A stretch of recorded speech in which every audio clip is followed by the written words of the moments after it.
ఆంధ్రప్రభకు స్వాగతం. ఢిల్లీలో ఒక ప్రెస్ మీట్ జరిగింది. అదేమిటంటే పోలీస్‌కి సంబంధించినటువంటి ఈ సీజేపీ జరిగినటువంటి అల్లర్లలో ఎవరైతే గాయపడ్డారో పోలీసులు, దానికి వాళ్ళకి సంబంధించినటువంటి వాళ్ళ ఫ్యామిలీ మెంబర్సు వాళ్ళు ఒక ప్రెస్ మీట్ పెట్టి, మేము కూడా మా సైడ్ నుంచి కూడా మా పోలీసులకి ఇంత నష్టం జరిగింది. ఇంత మేము కష్టాలు అనుభవించాం. ఇది ఒక విషయం అయితే నిన్న సీఆర్‌పీ డీజీ గారైనటువంటి వారు ఒక స్టేట్మెంట్, ఒక ప్రెస్ నోట్ రిలీజ్ చేశారు.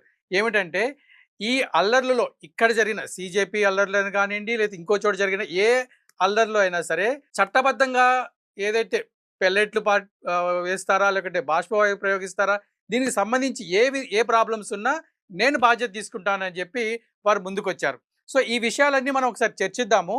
మనతో పాటు ఉన్నారు శ్యామ్ ప్రసాద్ గారు.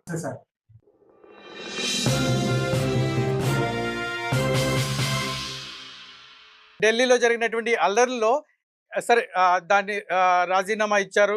దానికి సంబంధించి లీక్‌కి సంబంధించి కొత్త చట్టాలు వచ్చినాయి. ఇవన్నీ పక్కన పెడితే ఇప్పుడు ముఖ్యంగా హాట్ టాపిక్ ఏంటంటే ఆ పిల్లల పైన ఎవరైతే విద్యార్థులు ఉన్నారో వాళ్ళ పైన పెట్టినటువంటి కేసుల విషయం. సో దానిలో పోలీస్ వాదన కానీ, ప్రభుత్వ వాదన ఏంటంటే కేవలం విద్యార్థులే కాదు, దాంట్లో దేశ విద్రోహ చర్యలు సంబంధించిన వాళ్ళు చాలామంది పాల్గొన్నారు. వాళ్ళ మీద కేసులు పెట్టామన్నారు. అయితే నేను ఇంతకుముందు మీకు ఎక్స్‌ప్లెయిన్ చేసినట్టుగా పోలీసు వాళ్ళ కుటుంబాలు వాళ్ళు కూడా ఒక ప్రెస్ మీట్ నిర్వహించారు. అసలు మొత్తం ఈ కేసులకు సంబంధించి ఎలా చూడాలి? మన ప్రేక్షకులకి సులభంగా అర్థమయ్యేటట్టు చెప్తాను. ఒక 2 నిమిషాలు నాకు ఇవ్వండి సార్. ఇదేందయ్యా ఇదా? నాకు అర్థం కాల. ఈ మందల ఈ చిత్రం ఏంది? బొద్దింకలు అంట. బొద్దింకలు వచ్చి కుయుటుకున్నాయి ఒళ్ళో పెట్టుకుంటావా? అమర నిరాహార దీక్ష అంట. చేసేవాడు ఎవడో ముసలోడు. నీటి రాసిండా? లేదు. చేర్చేవాడు ఎవడు? వేరే ఊడు. యాడ్ నుంచి వచ్చిండు? అమెరికా నుంచి వచ్చిండంట. చేర్చుకునే వాళ్ళు ఎవరు? 20,000 30,000 మంది. అందరికి పోలీస్ రికార్డులు ఉన్నవాళ్ళు. ఏం జరుగుతుందయ్యా? మీరు మారండి అయ్యా. మా దగ్గర నుంచి నేర్చుకోండి సభ్యత, సంస్కారం. నెల్లూరు వాళ్ళ దగ్గర నుంచి. అమరజీవి పొట్టి శ్రీరాములు జిల్లాకే పేరు పెట్టుకున్నాం సార్. అమర నిరాహార దీక్ష అంటే ఏంది? 57 రోజులు శరీరం కుళ్ళిపోయింది, రక్తం కక్కుకుంటున్నాడు. అప్పటి ప్రధానమంత్రి గారిని అడిగితే I'm not bothered about him అన్నాడు అప్పటి ప్రధానమంత్రి. ఎందుకు ఆమరణ నిరాహార దీక్ష చేశాడు? Transformative changes in the Indian political map. ఈ రోజు కూడా ప్రపంచ చరిత్రలో ఆయన మీద థీసిస్ రాస్తున్నారు. నిరాహార దీక్ష చేశాడు. బొద్దింకల్లాగానా? ఆ పేరేందయా చండాలంగా బొద్దింకలు? మా దగ్గర నుంచి నేర్చుకోండి అయ్యా. ఏంది సమస్య? నిరాహార దీక్ష ఏంది? ఎవరికి తెలియకుండా ఐవి డ్రిప్స్ పెట్టుకోవడమా? బాత్రూమ్ అని చెప్పి జ్యూసెస్ తాగేసి రావడమా? అభిజిత్ జిత్కేకి, సోనం వాంగ్చుక్కి నీటికి ఏం సంబంధం? వాళ్ళ డిమాండ్ ఏంటి? మంత్రి రాజీనామా చేయాలి. ఏ మంత్రి? విద్యా మంత్రి. విద్య కంకరెంట్ లిస్ట్ కదా, స్టేట్ లిస్ట్ కదా. ప్రతి స్టేట్ కి ఒక ఎడ్యుకేషన్ మినిస్టర్ ఉన్నాడు కదా. నీట్ హెల్త్ కి సంబంధించింది కదా. అంటే ఇదంతా ఒక పెద్ద స్కామ్. నేషనల్ టెస్టింగ్ ఏజెన్సీ ఎప్పుడు వచ్చింది? 2017 లో. మరి 1947 నుంచి ఏం జరుగుతోంది? అంత స్కామ్. ఒక వ్యవస్థీకృతంగా దేశం మీద పడి దోచుకోవడానికి, ఆపడానికి నేషనల్ టెస్టింగ్ ఏజెన్సీ పెట్టారు. నేషనల్ టెస్టింగ్ ఏజెన్సీ పెట్టింది ఆన్లైన్ టెస్ట్లు జరపడానికి, ఆఫ్లైన్ కాదు. క్వశ్చన్ పేపర్లు ఎయిర్ ఫోర్స్ విమానాల్లో చేయడానికి కాదు. ఎయిర్ ఫోర్స్ ఉండేది, పైలట్లు ఉండేది, యుద్ధం కోసం ఉండేది. మీరు ట్రాన్స్పోర్ట్ చేసుకోలేదు, మీకు చేత కాకపోతే ఎగ్జామ్స్ క్వశ్చన్ పేపర్స్ లీక్ చేసింది ఎవరు? గురు బ్రహ్మ, గురు విష్ణు, గురుదేవో మహేశ్వర. టీచర్లు, లెక్చరర్లు 17 మంది. మంత్రి కాదు. మంత్రి ధర్మేంద్ర ప్రధాన్ అఖిల భారతీయ విద్యార్థి పరిషత్తులో పేపర్ లీక్ వ్యతిరేకంగా ప్రజా జీవితంలోకి వచ్చి ఈ రోజు నాయకుడిగా ఎదిగిన వాడు. రాజీనామా ఒక లెక్క కదా ఆయనకి. ఇదంతా ఒక స్కామ్. ఎన్టీఏ ఆన్లైన్ పరీక్ష ఆఫ్లైన్ లో ఎలా జరుగుతుంది? క్వశ్చన్ పేపర్లు సెట్ చేసిన వాళ్ళే, లెక్చరర్లే, ప్రొఫెసర్లే, టీచర్లే, కాంట్రాక్ట్ ఉద్యోగాలలో, అవుట్ సోర్సింగ్ ఉద్యోగాలలో. ఎన్టీఏ స్టాఫ్ ఎంత? 34 మంది. ప్రపంచం మొత్తం కూడా ఇండియా మీద పడి ఇండియాలో అల్లకల్లోలను సృష్టించాల్సిన స్కీమ్ తప్పితే దీంట్లో మరొకటి లేదు సార్. అయితే అంటే ఇప్పుడు వాదన ఏంటంటే ఈ ఆస్ట్రాలజర్ అందరూ అబద్ధాలు చెప్పి డబ్బులు తీసుకుంటారు మ్యామ్. వాళ్ళ మాటలో నాకు కొంచెం కూడా ఏంటంటే పిల్లల మీద కేసులు మీరు చెప్పినట్టు నిజమే, కానీ పిల్లల మీద పెట్టినటువంటి కేసులు ఎంతవరకు అవి సమంజసము? అక్కడ చూడండి, మీరు 20,000 మంది 30,000 మంది నెల రోజులు కూర్చుంటే ఆ చుట్టుపక్కల ఉన్న 2 లక్షల మందికి వ్యాపారాలు మూసేసుకోవాలి, మెట్రో స్టేషన్ మూసేయాలి, ఉద్యోగాలు చేసేయాలి. ఈ 20,000 మందిలో నీకు విద్యార్థి కోసం వచ్చిన వాళ్ళు ఎంతమంది? వాళ్ళ మీద ఆల్రెడీ ప్రీ హిస్టరీ రికార్డ్స్ ఉన్న వాళ్ళు ఎంతమంది? 900 మంది. మిగతా వాళ్ళు ఎవరు? ఒక 1000 మంది. మొత్తం వాళ్ళ మీద కేసులు పెట్టింది ఎంతమంది? 2,000 మంది. 2,000 మందిలో 990-50 మంది మీద ప్రీ డేటెడ్ రికార్డెడ్ ఉంది. అంటే మీరు స్టూడెంట్స్ కాదా? మీరు నీట్ ఉద్యోగాలకు ప్రిపేర్ అవుతారా? పోలీస్ కేసులు ఎదుర్కొంటారా? పోలీస్ కేసులో ఇరుక్కుంటే మీకు తెలిసిందే ఉద్యోగం రాదు. పోలీస్ వెరిఫికేషన్ లేకుండా ప్రభుత్వ ఉద్యోగాన్ని, ప్రైవేట్ ఉద్యోగాన్ని రాదు. మరి ఏం చేస్తున్నారు? తగలబెట్టడం ఏంది? పోలీసు వాళ్ళు బయటకు వచ్చి చెప్పడం మరి విచిత్రం కాకపోతే రాహుల్ గాంధీ గారికి వీళ్ళందరికీ చెప్పేంత పెద్దవాడిని నేను కాదు. ఫైరింగ్ ఆర్డర్ చేయలేదు మ్యాజిస్ట్రేట్, మంత్రులు కాదు. మంత్రులకు only political powers over supervisory powers ఉంటాయి. వాళ్ళకి లీగల్ పవర్లు ఉండవు. మనకి అందరికీ తెలిసిందే. వాళ్ళు చేసే ప్రమాణ స్వీకారంలో మనం చూడొచ్చు. ఆఫీస్ ఆఫ్ సీక్రసీ అంటారు, ఓత్ అంటారు. దాంట్లో ఉండవు, పెల్లెట్లు గనులు ఉండవు. నంబర్ 1. నంబర్ 2, అక్కడ లా అండ్ ఆర్డర్ నిర్వహించాల్సింది ఆ ఏరియాకి చెందిన మ్యాజిస్ట్రేట్. అక్కడ ఉన్న ఎస్పీ గానీ, డిఎస్పీ గానీ, కమిషనర్ గానీ ఆర్డర్ చేయడానికి లేవు, పవర్స్ లేవు. అక్కడ మెజిస్ట్రేట్ నుంచి ఆర్డర్స్ తెచ్చుకోవాలి. ఎలా ఉంది? ఆయన లా అండ్ ఆర్డర్ కంట్రోల్ చేస్తున్నాడా? దొమ్మి జరుగుతుందా? రైడ్ జరుగుతుందా? పబ్లిక్ పీస్ ఆటంగా జరుగుతుంది. దీన్ని అంతా కలగా పులగా చేసి అందరినీ కలిపేసి దాంట్లో 20,000 30,000 మంది అక్కడ ఒక జంతర్ మంతర్లో తంతర్ మంతర్ చేస్తే అందరూ నలిగిపోవాల్సిందే. టీచర్లు నలగాలి, స్టూడెంట్లు నలగాలి, స్టూడెంట్ల పేరెంట్స్ నలగాలి, పోలీసు వాళ్ళ ఫ్యామిలీస్ ఇన్వాల్వ్ అవ్వాలి. అవసరమా? మీకు కావాల్సింది ఏంటి? నీట్ లో సంస్కరణలు ఆఫ్లైన్ నుంచి ఆన్లైన్ చేసేయండి. మాకు ఆఫ్ క్యాట్ ఎగ్జామ్స్ జరుగుతాయి, మిలిటరీ ఎగ్జామ్స్ జరుగుతాయి. అవి ఎందుకు లీక్ కావు? అవి ఎందుకు లీక్ చేయడం లేదు? పాటలు చేస్తాము. దేశభక్తి, డిసిప్లిన్, క్రమశిక్షణ ఉండాలి. అందరూ కలిసి నేను ప్రధానమంత్రి గారిని 75 ఏళ్ల ముసలాయన అనరాని మాటలు అంటారా? ఆయనకి ఏం అవసరం? మనకు ఆఫీసుల్లో కూర్చొని ఏసీ రూముల్లో కూర్చుంటేనే చెమటలు పడుతున్నాయి, బీపీలు షుగర్లు వస్తున్నాయి sir. Please don't mind my way of saying this. ఏమన్నా సాధించాలి అంటే దానికి ఒక పద్ధతి, ప్రణాళిక ఉంటుంది. 18 ఏళ్ల 15 ఏళ్ల కుర్రోడు సిబిఎస్ఈ చైర్మన్ ని ఉద్యోగంలో తీర్చాడా లేదా? అది మనం పొగడకూడదా? దాని గురించి మనం మాట్లాడకూడదా? 20,000 మందిని 30,000 మందిని పోగేసుకొని నీట్ ఎగ్జామ్ క్యాన్సిల్ సంస్కరణ కాదు, మంత్రి రాజీనామా. సో ప్రపంచ వ్యాప్తంగా మీరు అన్నట్టు పోలీసు వాళ్ళకి ప్రాబ్లమ్స్ అవుతున్నాయి, స్టూడెంట్స్ కి ప్రాబ్లం అవుతున్నాయి. మీరు 2 నెలలు ఢిల్లీలో జంతర్ మంతర్లో కూర్చుంటే మీకు మనీ ఎక్కడి నుంచి వస్తుంది? మీకు పీజీ చార్జెస్ ఎవరిస్తున్నారు? మీ సిలబస్ మీ స్కూళ్ళ నుంచి, మీ కాలేజ్ నుంచి మీరు అబ్సెంట్ అయితే మీకు అటెండెన్స్ ఎలా పడుతుంది? ఇవన్నీ ఎంక్వైరీ జరగాలి కదా. ఇవి జరిగితే మమ్మల్ని హింసిస్తున్నారు అంటే ఎలా కుదురుతుంది? ప్రతిపక్ష నేత దేశానికి ఆయన నిన్న స్పీచ్ భలే ఇచ్చాడు, నాకు నచ్చింది ఆయన స్పీచ్. నిన్న స్పీచ్ లో ఏమన్నాడు ఆయన? స్టూడెంట్ అంటే ఏమిటి అని. అది నచ్చింది నాకు. స్టూడెంట్ అంటే ఏంది? నిత్య విద్యార్థి. మన ధర్మంలో రాసింది.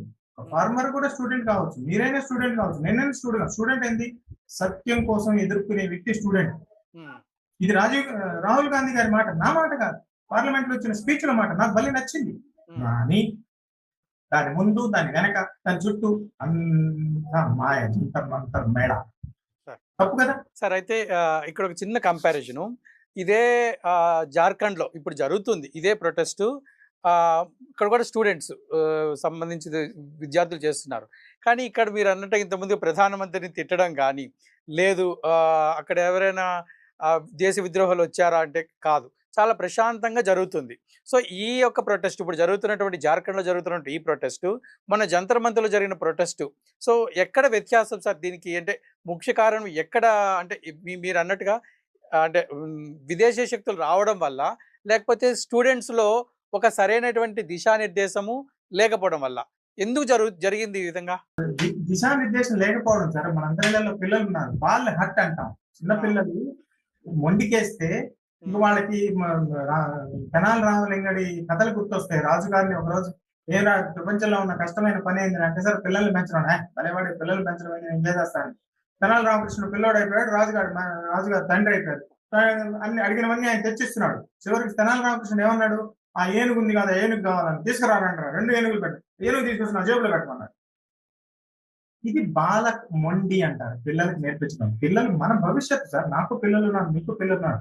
వాళ్ళకి నచ్చ చెప్పాలి. అయ్యా నీటు 2017లో నుంచి 33 పరీక్షలు నిర్వహించింది. ఉమ్, 2 లీక్ అయినాయి 2024లో 2026లో.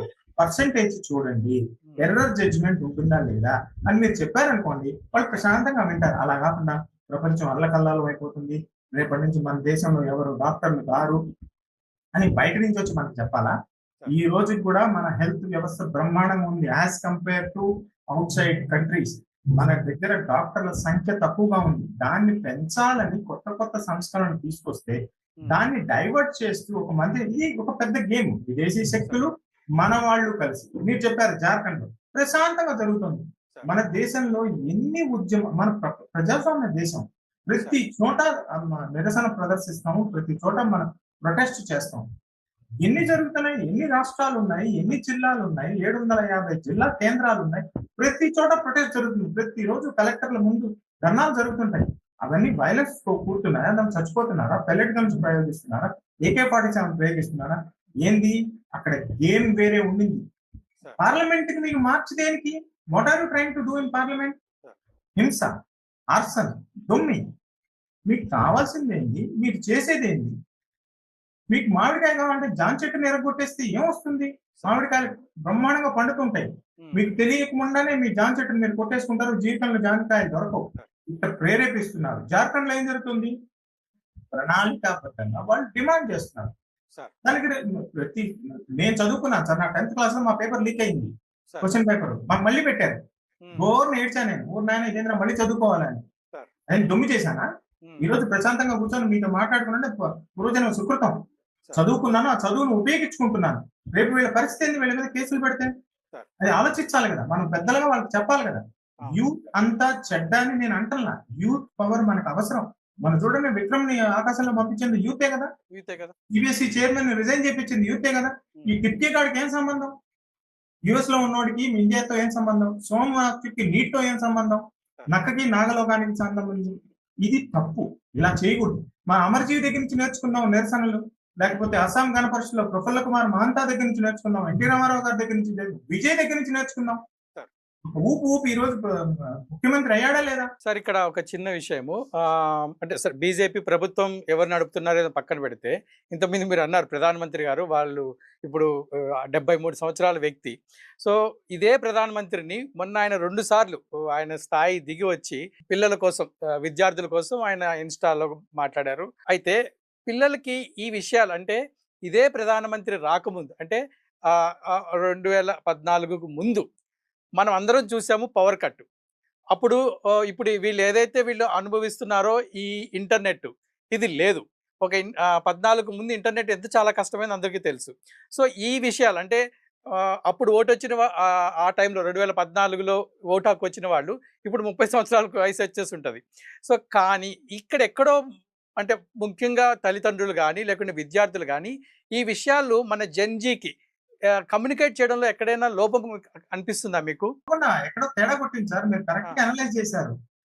2014కు ముందు ఏం జరిగిందో ఇప్పుడిప్పుడే 19 ఏళ్ళ 20 ఏళ్ళ వాళ్ళకి. మొన్న కార్గిల్ విజయ్ దివస్ కోసం ఒక చోటుకి వెళ్ళాను సార్. కార్గిల్ గురించి తెలిసా అన్నాను. వాళ్ళు ఆ మాట ఎంత కళ్ళు వేసుకొని చూశారు. తర్వాత వాళ్ళ వయసు అడిగాను, 19 ఏళ్ళు 20 ఏళ్ళు. వాళ్ళకి తెలిసే అవకాశమే లేదు. ఇప్పుడు వందే మాత్రం మీద చర్చ జరుగుతుంది. మొన్న బిల్లు పాస్ అయింది. వందే మాత్రం మిగతా చరణాలు నాకు లేవు, నేను సిలబస్ లో నేర్చుకోలేదు, నాకు తెలీదు.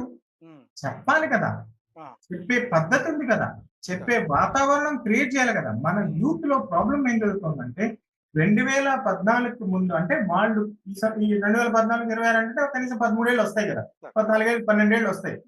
ఆ ఊహ తెలుస్తుంది ప్రపంచంలో ఏం జరుగుతుంది. సరే 2010 వేసుకుందాం. 2010 16 ఏళ్ళ వయసు. 16 ఏళ్ళ వయసుకి ఏం తెలుస్తుంది? ఏమి తెలీదు. నేను ఈ ప్రభుత్వమా ఆ ప్రభుత్వమా అంటల్లా. మీరు చూడండి, 10 ఏళ్ల క్రితం మా నాన్నగారి దగ్గర ఏముంది, మా అమ్మగారు ఎలా పైకి వచ్చారు, మా తాతగారు ఎలా కష్టపడ్డారు, మేము ఎలా ఉన్నాం, మా నాన్నగారికి మొబైల్ ఉండిందా, మా నాన్నగారికి సైకిల్ ఉండిందా, స్కూటర్ ఉండిందా, నా దగ్గర మొబైల్ ఉంది, 50,000 మొబైల్ ఉంది, సామ్సంగ్ కొత్తది రిలీజ్ చేసింది 74,000. ఇది చెప్పుకొని దగ్గరుండి పేరెంట్ టీచర్ గా ఈ రోజు శనివారం పూట ఉదయాన్నే వెంకటేశ్వర స్వామి కౌసల్య సుప్రజ రామ పూర్వ సంధ్యా ప్రభ 1430లో రాశాడు ఆ మహానుభావుడు. దానికి అర్థం మనకు తెలుసా? ఆయన భగవంతుడిని చూశాడా? ఆ విశ్లేషణ చూడండి. మాత సమస్త జగతాం మధుకైట భారే. అర్థం ఏంది దానికి? ఉమ్, అర్థం తెలీదు, పరమార్థం తెలీదు. ఓ అని జెండా ఎత్తుకొని వెళ్ళిపోవడం, జీవితాన్ని నాశనం చేసుకోవడం. సరే. మారండి అయ్యా బాబు, మారండి. అంటే ఇన్స్టాగ్రాము, ఫేస్బుక్ వీటి వాడడంలో అంటే ఎక్కడో ఈ పిల్లలు గ్యాప్ వచ్చి దేశానికి సంబంధించి, ఎందుకంటే మీరు సైనికుడిగా, విద్యావేత్తగా, అలాగే మీరు ఒక మంచి మేనేజ్మెంట్ పొజిషన్లో రిటైర్ అయిన తర్వాత ఇప్పుడు అంటే వీళ్ళకి అంటే ఇక్కడ ఎక్కడో ఆ గ్యాప్ని ఎలా తొలగించుకోవాలి పిల్లలు, ఏం చేయాలి వాళ్ళు? ఈ ఇంటర్నెట్ కి, ఇన్స్టాగ్రామ్ కి, ఫేస్బుక్ కి, వాట్సాప్ కి పూర్తి సమర్థన, కంప్లీట్ సమర్థన ఇస్తున్నా. ఉమ్, కానీ దానిలో విచక్షణ అనేది పేరెంట్ గా, ఒక టీచర్ గా మనం ప్రతిరోజు గైడ్ చేయాలి. ముఖ్యంగా 7-8 క్లాసుల పిల్లల దగ్గర నుంచి నేను ఈ మధ్య రెగ్యులర్ గా స్కూళ్ళకి అవి వెళ్తుంటాను. ప్రతి ఒక్కరికి చెప్తూ ఉంటాను.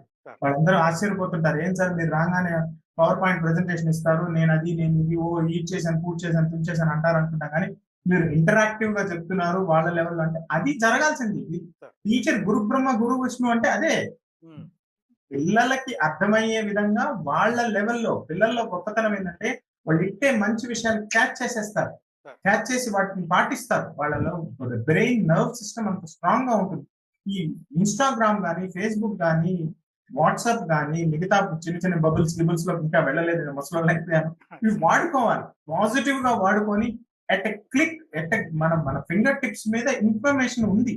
మా ఇంట్లో మా అమ్మాయి కాక్రోచ్ జనతా పార్టీని సపోర్ట్ చేస్తుంది. నేను చెప్పి అవును సపోర్ట్ చేయాలి, వాళ్ళ గురించి తెలుసుకొని సపోర్ట్ చేయి. కాక్రోచ్ ఏంది దరిద్రంగా, కాక్రోచ్ పేరేంది? మీరు చెయ్యండి, విద్యా సంస్కరణలు తీసుకురండి. నెక్స్ట్ ఇయర్ నుంచి ఎన్టీఏ ఆఫ్లైన్ ఉండకూడదు, ఆన్లైన్ మోడ్ ఉండాలి, నేను సమర్థిస్తా. ఒక సిగ్నేచర్ క్యాంపెయిన్ పెడతాం, ఎవరెవరి ఇళ్లలో హాయిగా కూర్చొని ఎవరిని పబ్లిక్ పీస్ ని డిస్టర్బ్ చేయకుండా. ప్రభుత్వం దానంతా అదే కిందకి దిగొచ్చేస్తుంది. ఆగస్టు సంక్షోభం ఎన్టీ రామారావు గారు జరిగినప్పుడు మనం చేయలేదా? ప్రధానమంత్రి దిగి రాలేదా? గవర్నర్ రామ్లాల్ గారిని బర్తరఫ్ చేయలేదా? అమర్జీవి పొట్టి శ్రీరాములు గారు చేయలేదా?